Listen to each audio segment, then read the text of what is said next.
how do you get people more deeply connected with your universe? We're trying to make it innovative, we're trying to make it accessible, and by introducing story and a narrative thread through the whole Infinity multiplayer experience is something that we really wanted to put a lot of attention and detail into.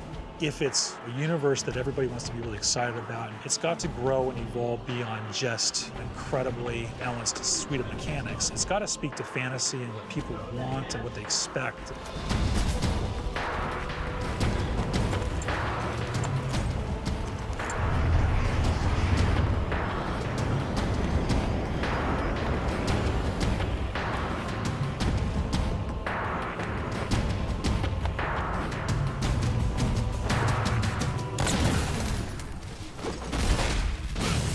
Something we really wanted to do with Halo 4 was to bring a new perspective to Halo multiplayer. Flight assassination! The high-level philosophy for multiplayer was that we wanted to unify the competitive and cooperative experiences under this one big narrative banner that we call Infinity. The Infinity is a UNSC ship that is home to the Spartan 4 program. Really try to contextualize multiplayer in such a way in which it doesn't feel like abstracted game mode off to the side. It feels very much part of the same universe. We knew we wanted to expand the audience as far as we could, but still satisfy the core as much as possible. We had to break everything down to line-by-line evaluation of our current scripts and redefine that core loop to not make it like Halo 2 or like Halo 3 or something in the middle, but make it Halo 4. Halo starts with a philosophy that we've upheld, which is that your gameplay mechanics are consistent across every mode, so they don't change. We want to give players the power to choose which weapons they take in. People have their own personal favorites. It's a growth system in that you're unlocking customizations for your character, you're unlocking new weapons and abilities, but that's also helping to train you how to use those over time. You have armor abilities and armor mods, which are sort of under the hood modifications to your armor that give you abilities, give you passive changes. And then that completely fit in with our new scoring system. There's a lot of actions players take in multiplayer that contribute but don't necessarily put a score on the board. Because of the objective medals and all the extra ways you can score in a match, no players are finishing the game with a 0. Hail Mary. So one of the big things for us was making sure that people felt involved, felt like they could always contribute in some sort of way. You're getting rewarded for teamwork, your style, your kills, your assists, the objectives you complete. And as you do that, you're going to get medals that fill up your ordnance meter. Ordnance ready. Once your ordnance meter fills up, the UNSC Infinity gives you 3 rewards you can choose from. Those are going to be power weapons, power-ups, or grenades, and you can call them down right to you. Request confirmed. We've added what we're calling a situational record. That's a replay of the person that just killed you and how they killed you. It just adds a bit more information for players. The matchmaking system has evolved to let us join in progress. Overall, this means players will be getting into games faster and more often. So the new CTF really focuses on trying to encourage a little more team play. In the past, there was a lot of dropping of the flag and changing of roles.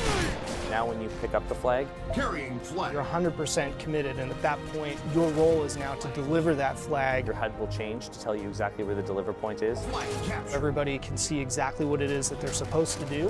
If you don't have that flag, then you'll still get points for helping your flag carrier, driving him around, assisting him, saving his life, returning your own flag, defending your flag against the enemies. It's a much more intense experience for all of the players. Enemy team scored.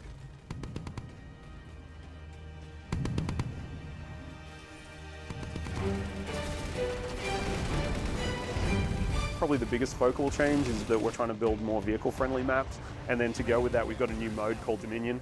Dominion is everything we loved about big team battle mixed with objective-based gameplay. You have lots of vehicles, big power weapons, large maps, but now there's bases. As you reinforce the bases, then shields will come up, or you'll be able to activate turrets to kind of reinforce those locations. It's kind of like territories, but with a little bit more of a twist. Territory control. One of the biggest challenges was trying to get vehicle and infantry play to work really well on a large map that had a lot of interior space. In Longbow, for example, all the bases in Dominion are fully thought out features in the map, and that really lets you get that break-in and defend gameplay. The idea was to try and make sure that the team started here or here. The paths that they could take in between involved great pinch points, places where the vehicles would automatically run into each other and jump over each other.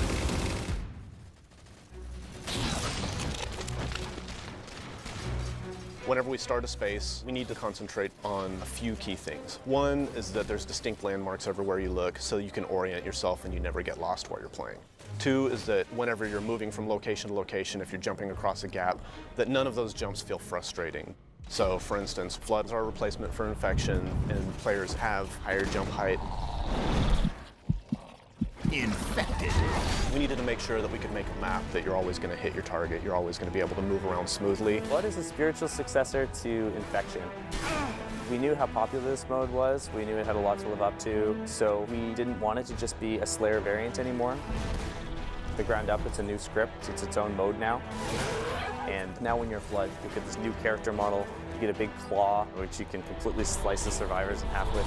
If you look at the model, there's a set of fingers gripping the top of it. The idea being it's kind of been an explosive growth. As soon as they get infected, it just kind of pops out of them. There's like little teeth inside now.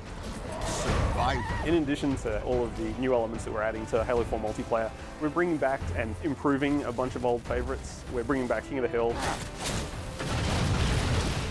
and Oddball. With Oddball, we also want to incorporate all the elements of our new scoring system. We're looking for ways to make it a team-based experience like never before. Instead of just running away and hiding, now players get points for passing, catching, intercepting the ball. It completely changed the landscape. We're working with Certain Affinity to build content for multiplayer. It's a pretty huge undertaking. Certain Affinity has been a great partner to 343 for many years. They worked with us on the Defiant Map Pack and Halo Anniversary. For Halo 4, they helped us with a bunch of multiplayer and Forge maps. And one of those maps will have a Griffball court in it. Gain the lead. Forge is our toolset that allows players to customize their own levels. So we give multiple spaces that each have unique components that you can kind of mix and match to make your own layouts. We felt like a previous permutation of Forge wasn't necessarily the most accessible. The biggest thing for us was trying to increase the speed at which you can build things. We have a lot of new components. First is a magnet system, which makes it easier to line up pieces to each other. You see these little guys over here. These are hand-placed magnet points. Based on these points, you toggle it in the game, and you can actually snap pieces together. Another thing that we have is the duplicate object tool. So if someone has a crazy idea, you can just place something. Oh, I have a mongoose. I can make 6 more of those. Whenever you exit your editing mode, you'll end up seeing shadows cast on the pieces that you placed. I can place a block sort of anywhere I want, and they'll just sit there. There'll be no shadow on the ground. It'll look kind of like it's floating, even though it's actually quite close to the ground. But then if I turn the lighting on, boom, you instantly get a shadow there. There's going to be things out there where we just end up scratching our heads being like, how did someone do that?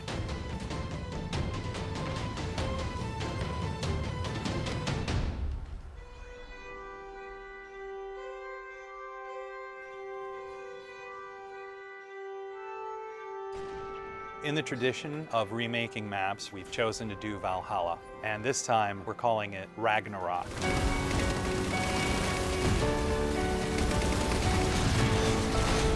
It is almost identical to the original layout of Valhalla.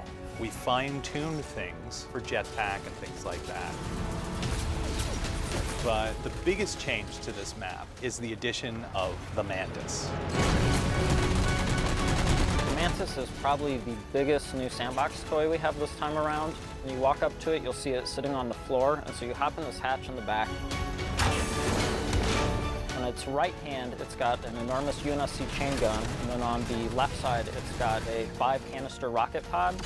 You can use both weapons at the same time, and the rocket pod itself, you can charge up and actually fire all 5 rockets at once.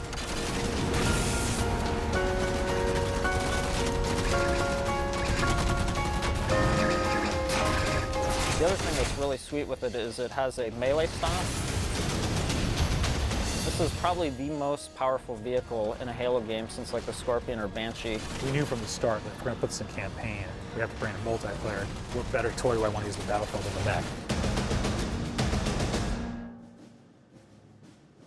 When you look at Halo's audience, you've got a group of players that really gravitates towards campaign, and then another group of players that really gravitates towards multiplayer. The idea of knitting together the narrative and this gameplay experience was the genesis of where Spartan Ops came from. The narrative thread through Spartan Ops is absolutely huge. 6 months after the events of campaign are over, the crew of the Infinity is going down to investigate Requiem. Some of the old hands here know what you're in for.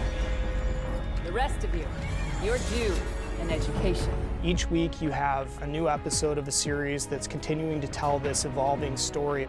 And then you have these 5 missions that tie directly to that episode. And actually, in some cases, you have a direct impact on what's happening in the next week's episode. Don't relax yet. You've got more hostiles headed your way. There are both creative challenges and production challenges. One is it's just a huge amount of content. We have, 50 missions that we're developing over the 10 weeks of the Spartan Ops season. We only have this much space, we only have this much RAM, we only have this much bandwidth. So we had to do a lot of technical trickery so that everything that we wanted to accomplish was able to happen. We want you to feel invested as part of the story. We wanted players to feel like they're accomplishing something. You rise up through the ranks, and once you get up to 50, we have what are called specializations. Specializations are kind of the end game for your Spartan career. Each specialization has an armor set, a bunch of emblems, an armor skin, and probably the biggest thing is that you can also unlock an extra armor mod. You can actually have a little gameplay item. Are you a vehicle guy? Are you a sniper? Are you someone who wants to level up faster? We actually have a mod that lets you earn XP a bit faster. It's more about specializing how you play at that point rather than the core gameplay mechanics being modified. So all the choices that you're making carries into the Spartan Ops experience. I'm going to tune in every week. We'll experience a story together for the first time as friends, and then we'll go play together as friends. And so this sort of new version of the water cooler. Spartan Ops will be one of those pinnacle moments for us in the franchise of creating new expectation for gamers and really delighting people with just great new functionality.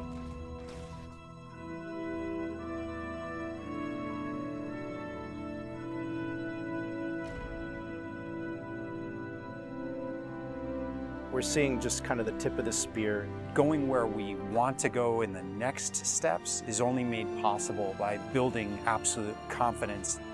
A hero is someone who takes action even though they have something to lose. You gotta have the gumption. You gotta have the confidence to go after it. No matter how deeply we explore the universe or how much detail that you find out about aspects of the universe, it's still bigger and more mysterious than any amount of information could ever give us. And I think that's how the real universe is. Super excited about where this game has evolved to. There's so much variation at all levels of the game that make it infinitely replayable. People play it and they say, man, that's great, I just want one more game, and another one, and just keep going. It has been sort of this puzzle that's come together person by person.